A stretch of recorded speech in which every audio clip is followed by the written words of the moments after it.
ক্ষমতা ছাড়াই সেবা ও সততার নজির দেখালেন শায়েখ আহমদুল্লাহ।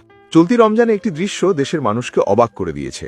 কোনো হইচই নেই, বিন্দুমাত্র বিশৃঙ্খলা নেই, অথচ অত্যন্ত সুশৃঙ্খলভাবে 233 মেট্রিক টন ইফতারের প্যাকেট পৌঁছে যাচ্ছে অভাবী মানুষের ঘরে ঘরে।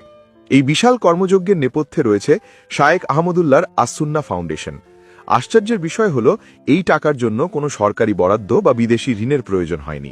এটি মূলত সাধারণ মানুষের দেওয়া পবিত্র দানের টাকা। শায়েখ আহমদুল্লাহ আমাদের চোখে আঙুল দিয়ে দেখিয়ে দিয়েছেন, মানুষের সেবা করতে হলে এমপি মন্ত্রী হওয়া জরুরি নয়। এর জন্য যা লাগে তা হল সততা, স্বচ্ছতা আর জনগণের অটুট বিশ্বাস। অন্তর্বর্তীকালীন সরকার যখন ধর্ম উপদেষ্টার জন্য একজন যোগ্য ও সর্বজন গ্রাহ্য মানুষ খুঁজছিল, তখন প্রথম প্রস্তাবটি গিয়েছিল শায়েখ আহমদুল্লাহর কাছেই। কিন্তু তিনি ক্ষমতার মোহত্যাগ করে বিনয়ের সাথে সেই দায়িত্ব এড়িয়ে যান। তিনি নিজে চেয়ারে না বসে একজন যোগ্য ও সৎ উত্তরসূরির নাম প্রস্তাব করেছিলেন। তারই পরামর্শে ডক্টর আফম খালিদ হোসেন দেশের ধর্ম উপদেষ্টার দায়িত্ব গ্রহণ করেন। আজ পেছনে ফিরে তাকালে মনে হয়, সেই সিদ্ধান্তটিই ছিল বর্তমান সময়ের অন্যতম সেরা ও দূরদর্শী সিদ্ধান্ত। বিগত 1.5 বছরে ডক্টর আফম খালিদ হোসেনের নেতৃত্বে বাংলাদেশ যা অর্জন করেছে তা গত কয়েক দশকে কল্পনা করাও কঠিন ছিল। হজ মানেই যেখানে ছিল অব্যবস্থাপনা আর কান্নাকাটি, সেখানে তিনি এনেছেন শৃঙ্খলা। গত 10 বছরের মধ্যে সবচাইতে কম খরচে মানুষ এবার হজ পালন করতে পেরেছেন।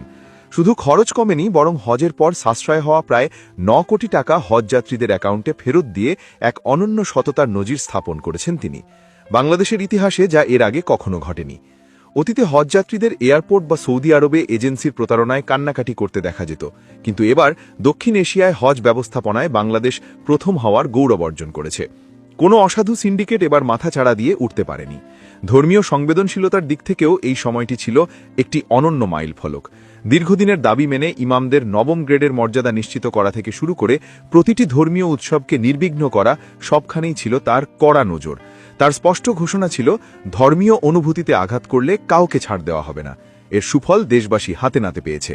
দেশের কোনো মন্দির বা পূজা মণ্ডপে হামলার ঘটনা ঘটেনি। মুসলমান কিংবা সংখ্যালঘু সবাই নিজের ঘরে নিরাপদ বোধ করেছেন।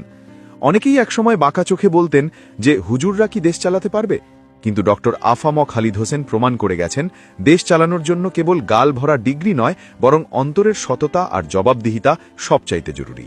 তিনি যে আদর্শ আর দৃষ্টান্ত স্থাপন করে গেলেন তা দেশের ইতিহাসে স্বর্ণাক্ষরে লেখা থাকবে। শায়েখ আহমদুল্লাহর জনসেবা আর ডক্টর খালিদ হোসেনের সফল প্রশাসনিক দক্ষতা আমাদের বারবার মনে করিয়ে দেয়, মানুষের জন্য কাজ করতে চাইলে পথ পাওয়া যায়। আমরা জানি না পরবর্তী দায়িত্বশীলরা এই সফলতাকে কতটা ধরে রাখতে পারবেন, তবে জাতি কৃতজ্ঞতার সাথে মনে রাখবে এই সফল মোল্লাদের। তারা দেখিয়ে দিয়েছেন, সততা থাকলে সমাজ